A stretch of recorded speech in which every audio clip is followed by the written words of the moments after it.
আসসালামু আলাইকুম সবাইকে। আজকে আমরা রওনা দিয়ে দিলাম জাফলংয়ের উদ্দেশ্যে। বাজে সকাল 9:30। আমরা জাফলংয়ের উদ্দেশ্যে রওনা দিলাম। তো শুধু এই ট্যুরে শুধু জাফলংয়ে যাচ্ছি আমরা, তাই একটু লেট করেই রওনা দিলাম। সবাই আমাদের সাথে থাকবেন, আজকে আমরা জাফলং করে দেখবো ইনশাল্লাহ।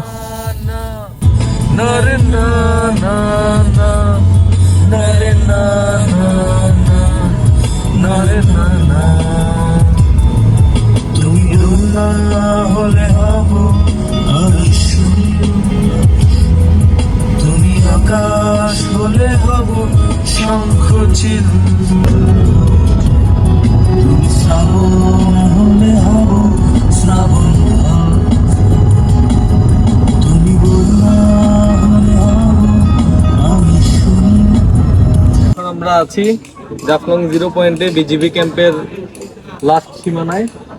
তো এখান থেকে আপনারা আসলে সহজেই আপনারা এই 0 পয়েন্টে চলে আসতে পারবেন।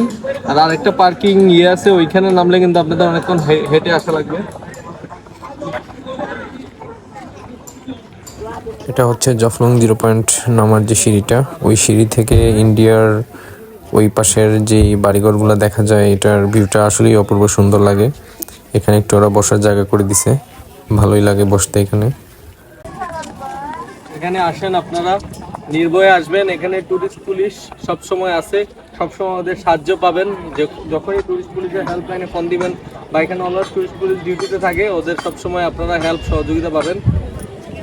তো আসেন, আমরা আপনাদের দেখাচ্ছি 0 পয়েন্ট। এটা হচ্ছে জাফলং 0 পয়েন্ট, যেখানে ঝর্ণাটা থাকে। আসলে আমরা ঝর্ণা দেখা পাই নাই, কারণ পানি নাই, কিন্তু এমনিতে পানি ছিল। এখান থেকে আপনারা মায়াবী ঝর্ণা যাওয়ার জন্য নৌকা পেয়ে যাবেন। নৌকাতে উঠলে আপনারা একটু দামাদামি করে উঠবেন, কারণ ওরা অনেক বেশি হাই প্রাইস ডিমান্ড করে। তো আমি তারপর এখানে একটু পানিতে বিচ্ছিলাম।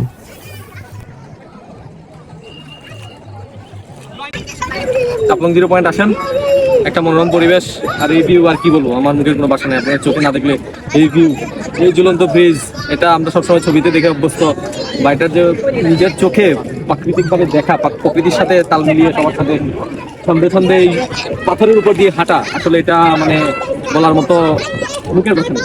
এই যে আমাদের অনেক ভাই পাথর কুড়াচ্ছেন, উনি যেখানেই যান কিছু না কিছু প্রাকৃতিক সংগ্রহ করার চেষ্টা করেন, এটা একটা ভালো দিক ওনার। তারপর আমরা এখানে একটু ঝালমুড়ি খাই চাচির দোকানে। এক প্লেট ঝালমুড়ি 10 টাকা করে। এই তো আমরা জাফলংয়ে অনেক মজা করলাম সবাই মিলে। এখন আমরা বেরিয়ে যাচ্ছি পরন্ত বিকেল।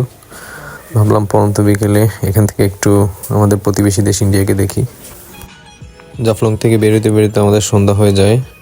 তো আমরা দুপুরে খাওয়া দাওয়া করার কোনো সুযোগ পাইনি, তাই আমরা এখন যাচ্ছি সিলেটের উদ্দেশ্যে। সিলেট পানশিতে গিয়ে খাওয়া দাওয়া করবার প্ল্যান করে আমরা জাফলং থেকে বের হলাম।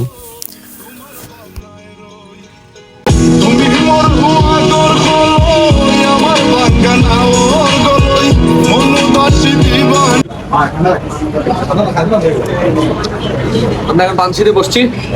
আমাদের সাজিদ ভাই এখন গরুর মাংস দিয়ে খাবার খাচ্ছে, একা লাভ না।